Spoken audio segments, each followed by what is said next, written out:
Hello students, यूं तो बहुत सारे यूट्यूब चैनल पर डले हुए हैं, लेकिन हर टीचर के पढ़ाने का, हर यूट्यूब चैनल का अपना अपना एक अलग बेसमेंट होता है, फंडामेंटल होता है। छात्रों की तमाम समस्याओं को देखते हुए हम लोगों ने अपने चैनल पर केमिस्ट्री की कुछ बातों को रखने का प्रयास किया गया है। ये जो मैं आज आपको समझाऊंगा, आज के इस एपिसोड कह दें, आज के इस मॉड्यूल में कह दूं, मैं बात करूंगा संकरण की, हाइब्रिडाइजेशन की, जो 11th क्लासेस में भी और 12th क्लासेस में भी। अब जैसे ही बेटा संकरण आता है, बच्चे एकदम असमंजस में आ जाते हैं, क्योंकि जिन्होंने 11th में नहीं पढ़ा तो 12th में बहुत ज्यादा दिक्कत आती है। तो बेटा ये बहुत इंपॉर्टेंट टॉपिक है। एक थ्योरी होती है वीबीटी, वैलेंस बॉन्ड थ्योरी। उस वैलेंस बॉन्ड थ्योरी में संकरण का ज्यादा इस्तेमाल किया गया। अब उसमें से हम लोगों ने संकरण को पर्टिकुलर अलग करके उसको समझाने का प्रयास किया। देखिए आप लोग, ठीक है, संकरण के बारे में देखिए। कोई इसको पढ़ने के बाद मैं आपको गारंटी दे सकता हूं कि संकरण में कोई प्रॉब्लम आनी नहीं है, क्योंकि वो बेस से स्टार्ट नहीं हुआ। ठीक, संकरण है। अब आप जब साइंस के छात्र हैं तो आपको एक बात याद आ रही होगी कि बायोलॉजी के सेक्शन, बायोलॉजी की क्लास में हमारी मैम ने, हमारे टीचर ने संकरण एक जगह अलग भी बताया था कि नहीं? वहां क्या बताया कि दो स्पीसीज जब एक दूसरे में क्रॉस कर लें, दो भिन्न स्पीसीज जब क्रॉस कर लें तो तीसरी एक नई जाति तैयार हो जाती है। बताया था कि नहीं? बताया था। मैं आपको इसको बायोलॉजी के एक एग्जांपल से बताता हूं। राइट, देखिए, मान के चलिए टोमेटो, पढ़ाऊंगा मैं केमिस्ट्री, ठीक है ना, ये आपको एंटरटेनमेंट के लिए आप लोगों को एक एग्जांपल ले रहा हूं। टोमेटो, पोटैटो, आलू, ठीक है ना, पोटैटो और टोमेटो को मिलाकर एक नई जाति बन जाती है पोमेटो, ठीक है ना। मैं ये लिखना चाह रहा था पोमेटो। तो ये जाति क्या कहलाएगी बेटा? ये दोनों अलग अलग जातियां हो गई। पोटैटो और टोमेटो को मिलाकर एक नई जाति बनी पोमेटो, जिसको अपन बोलते हैं संकर जाति, संकर, हाइब्रिड, उसको बोलते हैं बेटा हाइब्रिड। आप लोगों ने सुना है कि नहीं हाइब्रिड? कई जगह, कहां पर सुना है? जब मार्केट के अंदर बीज वालों की दुकान पर देखा होगा, ये हाइब्रिड बीज है। हाइब्रिड का मतलब ये निकला कि इसकी नई जाति तैयार की गई है कुछ ऐसी जातियों से जिनमें कुछ कमियां थीं, और उनको मिक्स करके, उन कमियों को दूर करके नई जाति तैयार की गई। ठीक है ना, ये ऐसा शब्द आप लोगों ने बायोलॉजी क्लासेस में आप लोगों ने सुना होगा। ऐसी तमाम हाइब्रिड तैयार कर ली गई हैं बेटा, जो अलग अलग बॉटनी के क्षेत्र में, जूलॉजी के क्षेत्र में तैयार होती हैं। ठीक है ना। मैं आपको केमिस्ट्री के अंदर संकरण से परिचित कराने जा रहा हूं। संकरण से परिचित कराने के लिए, उसकी परिभाषा, उसके नियम को समझने के लिए मैं आपको एक एग्जाम्पल दे रहा हूं। बहुत सिंपल सा एग्जाम्पल दे रहा हूं, जिसकी शुरुआत लोग बाग वहीं से करते हैं। चलिए, मान के चलिए मैंने कहा CH4, मैथेन। बेटा अपने माइंड में यह बात रखनी है कि मान के चलो मैंने बनाई CH4 यानी अणु लिख दिया है, लेकिन संकरण बेटा किसी अणु या आयन के केंद्रीय परमाणु की बात होती है। बात समझ में आई आपके? केंद्रीय परमाणु, यानी इस अणु में संकरण कौन सा होगा, यह कहने का सीधा सीधा अर्थ होता है इस अणु के इस केंद्रीय परमाणु में संकरण को बताना। एक कन्वेंस सुविधा की दृष्टि से अपन ये कह देते हैं CH4 में संकरण कौन सा होगा। चलिए देखिए, अब आप ये देखिए कि आपको ये तो मालूम है कि कार्बन की वाइतम कोष में, हां, संकरण में बेटा परमाणु क्रमांक और उस तत्व का की वाइतम कोष में कितने इलेक्ट्रॉन होते हैं ये जरूर मालूम होना चाहिए। बात समझ में आई? क्या क्या? उसका परमाणु क्रमांक और वाइतम कोष में, खासतौर से वाइतम कोष में इलेक्ट्रॉन। तो कार्बन की वाइतम कोष में इलेक्ट्रॉन होते हैं बेटा 4। तो कार्बन अगर वाइतम कोष के इन 4 इलेक्ट्रॉनों से 4 हाइड्रोजन के द्वारा बंध बनाएगा, हाइड्रोजन की वाइतम कोष में भी एक एक इलेक्ट्रॉन रहते हैं, तो अगर हाइड्रोजन के साथ इस कार्बन का बंध बना, एक इलेक्ट्रॉन बेटा हाइड्रोजन का दिखा रहा हूं मैं जो डॉट के रूप में, राइट। अगर ये बंध बना तो कौन सा बंध होगा इसमें बेटा? सहसंयोजी बंध होगा। कार्बन की वाइतम कोष के 4 इलेक्ट्रॉन और उनमें से एक इलेक्ट्रॉन एक हाइड्रोजन के साथ, दूसरा इलेक्ट्रॉन दूसरे हाइड्रोजन के साथ, तीसरा इलेक्ट्रॉन तीसरे हाइड्रोजन के साथ, चौथा इलेक्ट्रॉन चौथे हाइड्रोजन के साथ, सहसंयोजी बंध। अब यहीं से कहानी चालू होती है। सहसंयोजी बंध दो परमाणुओं के मध्य अयुग्मित इलेक्ट्रॉनों के साझे से बनता है। याद आ रहा है कि नहीं? अयुग्मित इलेक्ट्रॉनों के साजे से। इसका मतलब ये निकला कि इस अणु को बनने के लिए ये चारों हाइड्रोजन कार्बन के सामने एक शर्त रखते हैं, कंडीशन रखते हैं। हाइड्रोजन ऐंठ में बोल रहे हैं कार्बन से, ऐंठ में, ऐंठ सुना है, ऐंठ, ठीक। उस ऐंठ में क्या बोल रहे हैं बेटा कि देखो भाई, तुम्हारा और हमारा बंधन यानी सहसंयोजी बंध तब बनेगा जब तुम हमारे लिए, कौन बोल रहा है ये, हाइड्रोजन, किससे बोल रहा है, कार्बन से, तुम हमारे लिए 4 अयुग्मित तैयार करो, क्योंकि हम जो आपस में बंधन करेंगे वो इलेक्ट्रॉनों के साजे वाला बंध करेंगे, ठीक है।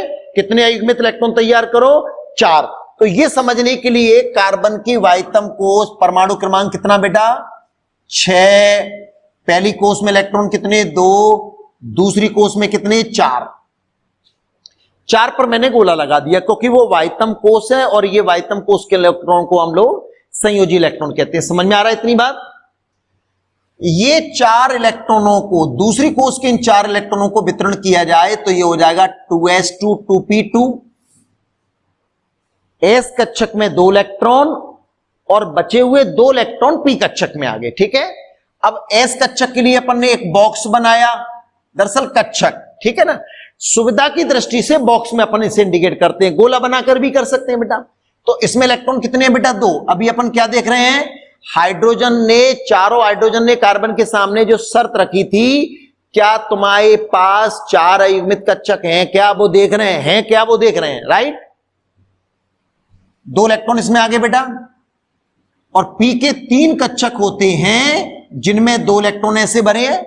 ऐसे भरने का मतलब कौन सा नियम लागू हो गया बेटा, हुंड का नियम लागू हो गया। समझ में आ गई बात, एक।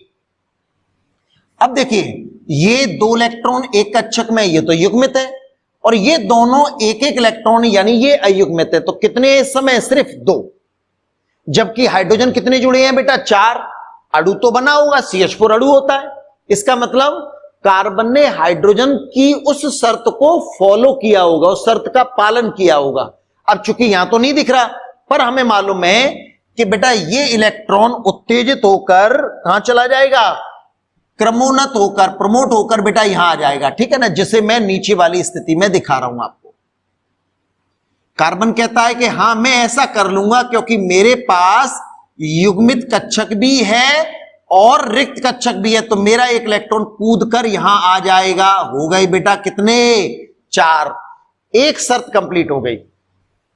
हाइड्रोजन ने, 4 हाइड्रोजन ने कार्बन के सामने जो शर्त रखी थी ना, क्या शर्त रखी थी कि मेरी संख्या के, हमारी संख्या 4 है, क्या तुम्हारे पास 4 युग्मित कक्षक हैं क्या, क्योंकि हम जो संयोजन करेंगे वो सहसंयोजी बंध बनाएंगे, इलेक्ट्रॉनों का साझा करने वाला बंध बनाएंगे। तो इलेक्ट्रॉनों का साझा करने वाला बंध बनाने के लिए 4 युग्मित कक्षक कार्बन के पास होने थे, ठीक है। तो 4 थे नहीं, लेकिन एक इलेक्ट्रॉन यहां जाने से ये हो गया, पहली शर्त।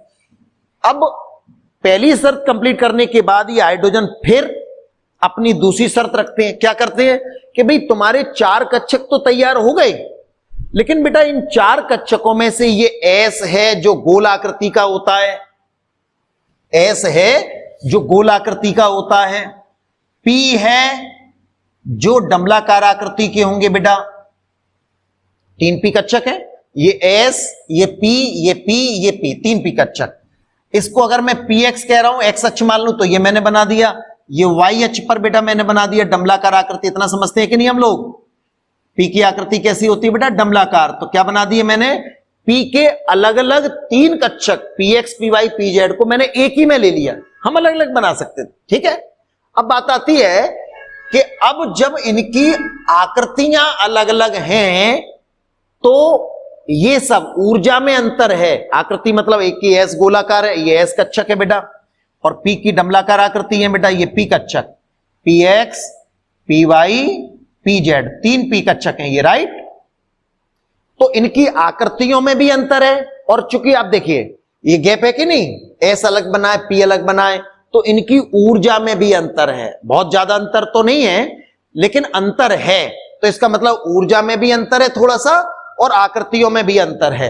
हाइड्रोजन क्या कहते हैं, हम कौन कौन से भिड़े, मतलब एस से जाएंगे, फिर पी के एक्स पे जाएं, हमारे पास ऐसा समय नहीं है।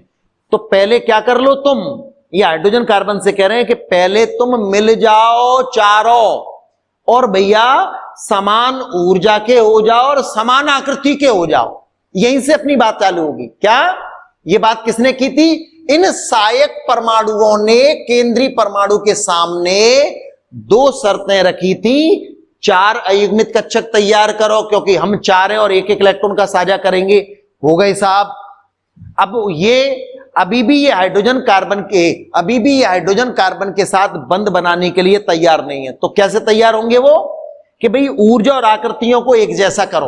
तो ऊर्जा और आकृति को एक जैसा बनाने की इसी प्रक्रिया को नाम दिया जाता है बेटा क्या? संकरण। क्या होगा?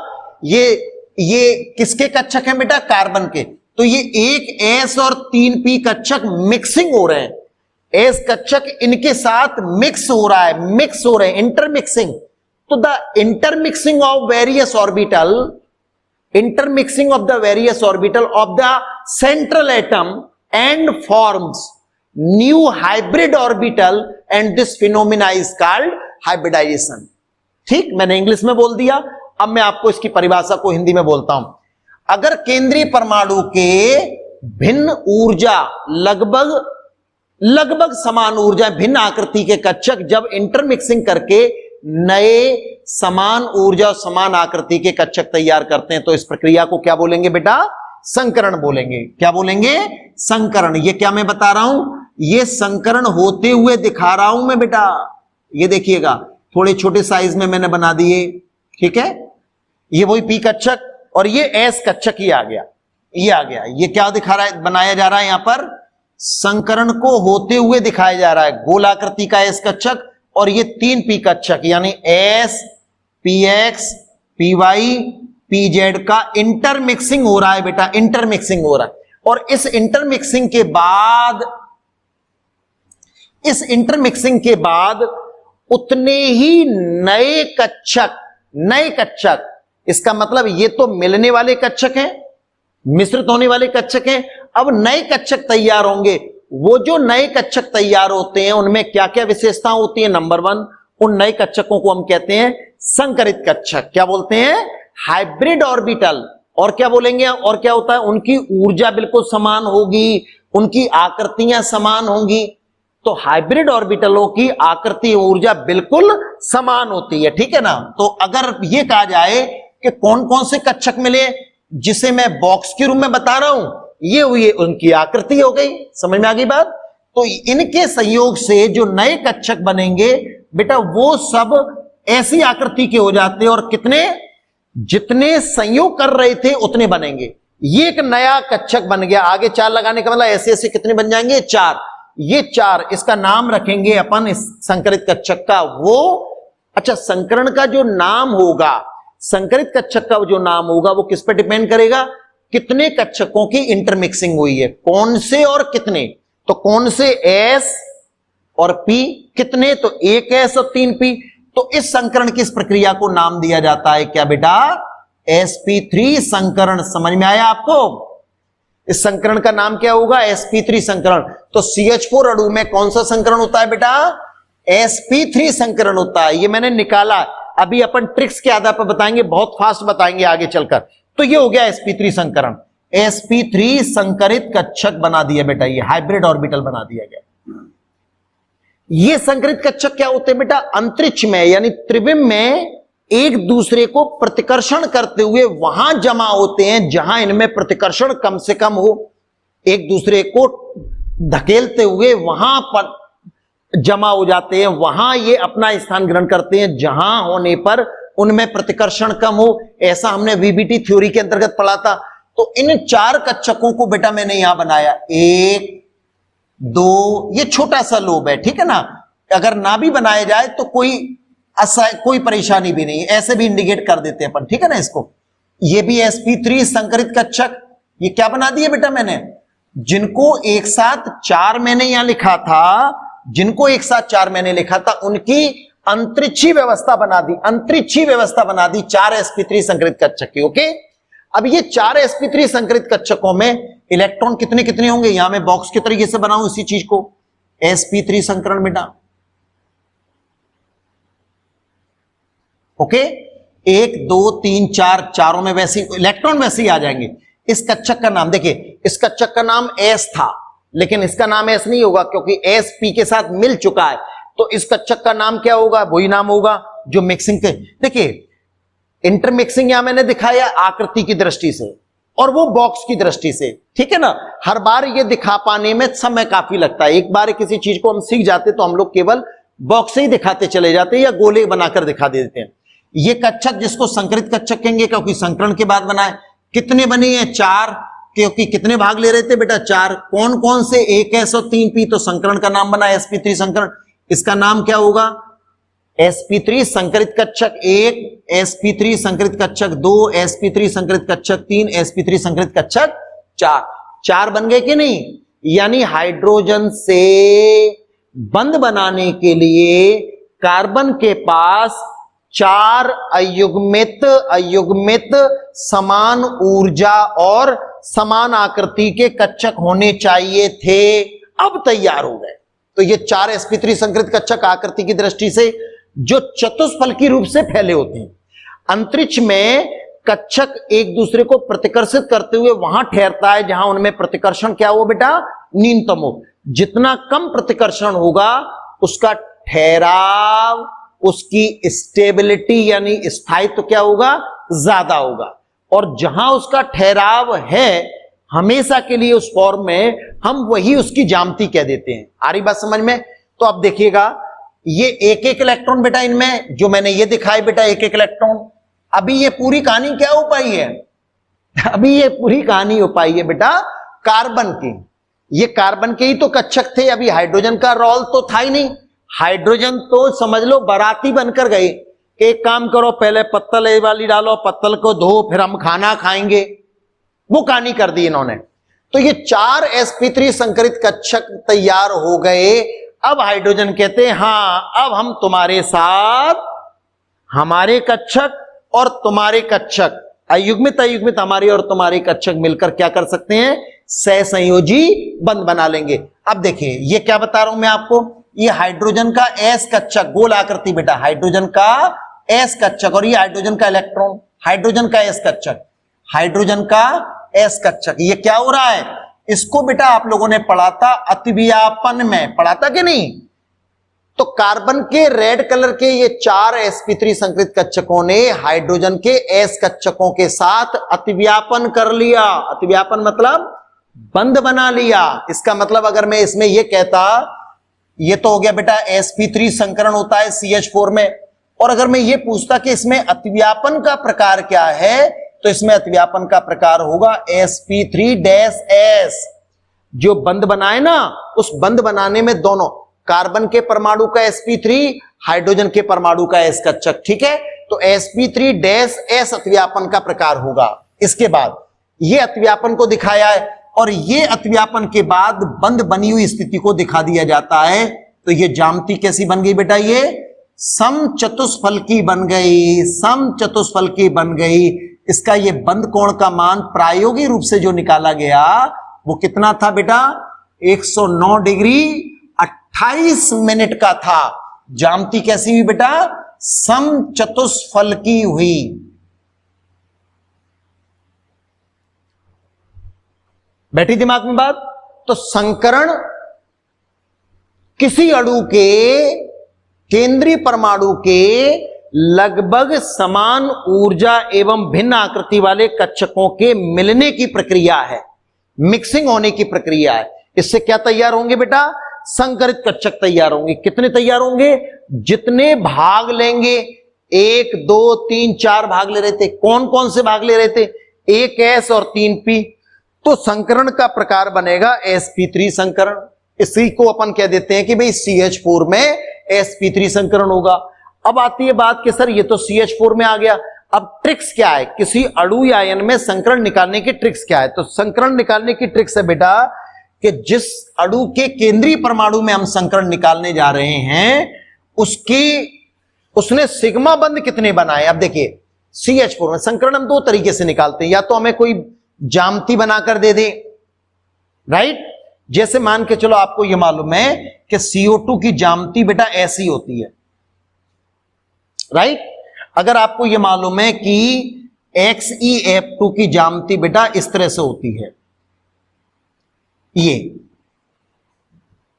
तो भी आप जो है संकरण बता सकते हैं कि सर हमें अगर ज्यामिति नहीं मालूम हो तो हम संकरण कैसे निकालेंगे। तो बेटा संकरण की एक ट्रिक्स क्या काम करेगी, संकरण निकालने में निकालेंगे हम लोग सिग्मा बंधों की संख्या। केंद्रीय परमाणु ने सिग्मा बंध कितने बनाए, सिग्मा बंध की संख्या, ठीक है, प्लस यानी जिस परमाणु में संकरण हम निकाल रहे हैं ना उसके चारों तरफ सिग्मा बंध कितने बने उसकी संख्या, प्लस इसके बाद है लॉन पेयर की संख्या, एकांकी इलेक्ट्रॉन युग्म की संख्या। एकांकी इलेक्ट्रॉन युग्म क्या होता है बेटा, बंध बनाने के बाद जितने भी इलेक्ट्रॉन जोड़े के रूप में बसते हैं वो क्या कहलाएगा, उसका लॉन पेयर कहलाएगा। तो सिग्मा बंध की संख्या प्लस लॉन पेयर की संख्या, सिग्मा बंध। अब देखिए CH4 के कार्बन में संकरण हम निकाल रहे हैं, कहते तो अपन अणु में संकरण है, ठीक है ना, बट होता केंद्रीय परमाणु का ही है, ठीक है ना।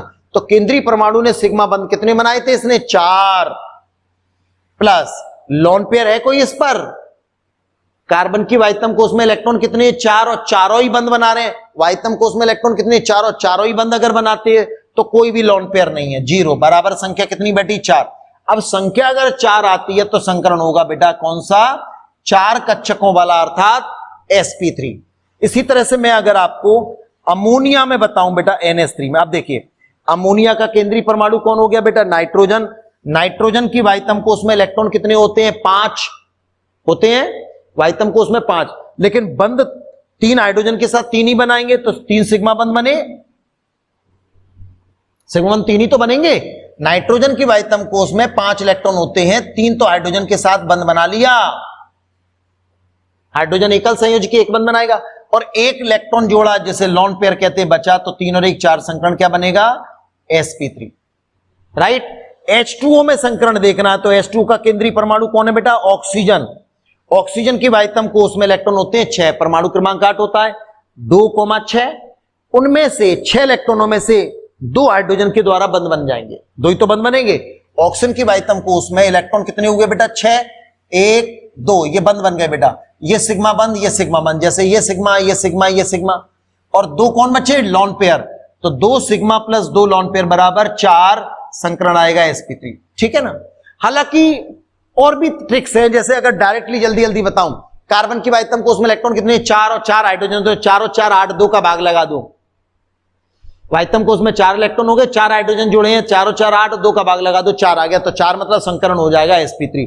NH3 नाइट्रोजन की वाइतम कोष में इलेक्ट्रॉन होते हैं 5, 3 हाइड्रोजन जुड़े, 5 और 3 8, 2 का भाग लगा दो, 4 आ गए, संकरण हो गया 4। H2O में ऑक्सीजन की वाइतम कोष में इलेक्ट्रॉन कितने होते हैं, 6, 2 हाइड्रोजन जुड़े, 6 और 2 8, 2 का भाग लगा दो, कितने आ गए, 4, संकरण sp3। अगर मैं इसमें संकरण की पूछूं आपसे तो आप देखिए CO2 में ये सिग्मा, ये पाई, ये सिग्मा, ये पाई, हम सिग्मा बंध की बात कर रहे हैं। कार्बन के 4 इलेक्ट्रॉन इस्तेमाल हो गए बेटा, 2 सिग्मा 2 पाई, पाई से हमें कोई लेना देना नहीं है, तो सिग्मा बंध कितने बने, 2। लॉन पेयर होंगे नहीं, क्योंकि 4 होते, चारों इस्तेमाल हो चुके, बराबर 2 + 0 बराबर आ जाएगा 2, संकरण होगा ऐसा जिसमें 2 कक्षक भाग लेंगे, एक S और एक P। इसी तरह से इसमें बात करें, अगर ये संरचना मालूम है तब तो आपको कह दोगे सर ये तो संरचना बनी है तो क्या दिक्कत है, सिग्मा बंध यानी 2 सिग्मा बंध प्लस लॉन पेयर कितने, 3, 3 और 2 5, यानी संकरण हो जाएगा sp3d।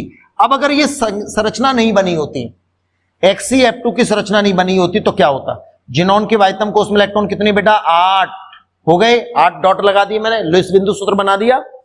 फ्लोरीन कितने हैं, 2, फ्लोरीन एक बंद, फ्लोरीन ये बनाया, फ्लोरीन ने दूसरा बंद बनाया, सिग्मा बंद, दोनों सिग्मा बंद हो गए, बच्चे कितने इलेक्ट्रॉन जोड़े, 3, तो ये 2 सिग्मा और 3 लॉन पेयर बराबर 5, यानी संकरण कौन सा हो गया, sp3। इस तरह से ये संकरण sp, sp2, sp3, sp3।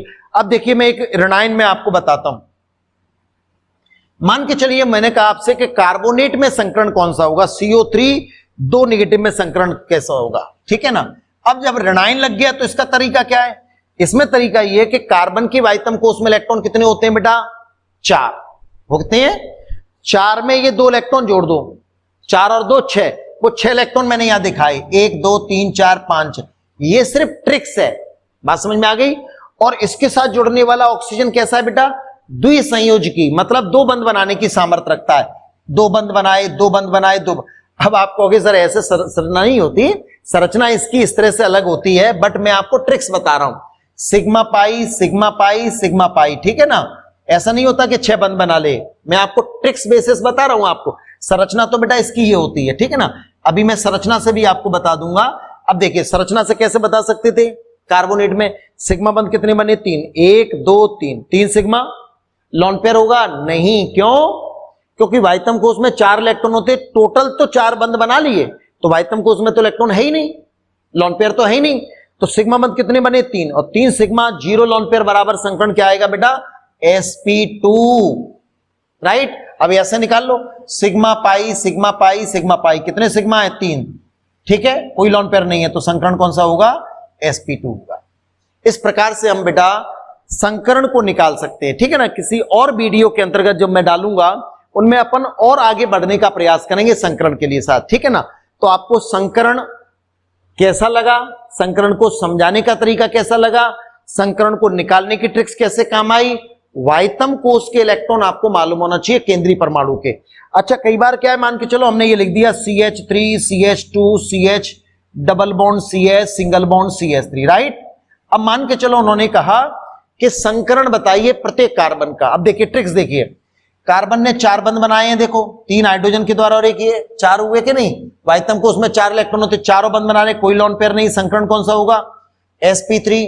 इस कार्बन के बंध गिनो बेटा, 1 2 और 1 3 और 1 हाइड्रोजन, टोटल बंध बन गए 4, लेकिन ये पाई है, तो सिग्मा बंध कितने बने, 3, तो इसमें संकरण कौन सा होगा, sp2। इसमें भी कौन सा होगा, sp2। इस कार्बन में कौन सा होगा, sp3। 4 सिग्मा बंध बने, 1 ये वाला, 2 और 2 हाइड्रोजन, इसमें भी 4 बंध बने हैं, संकरण कौन सा होगा, sp3 होगा।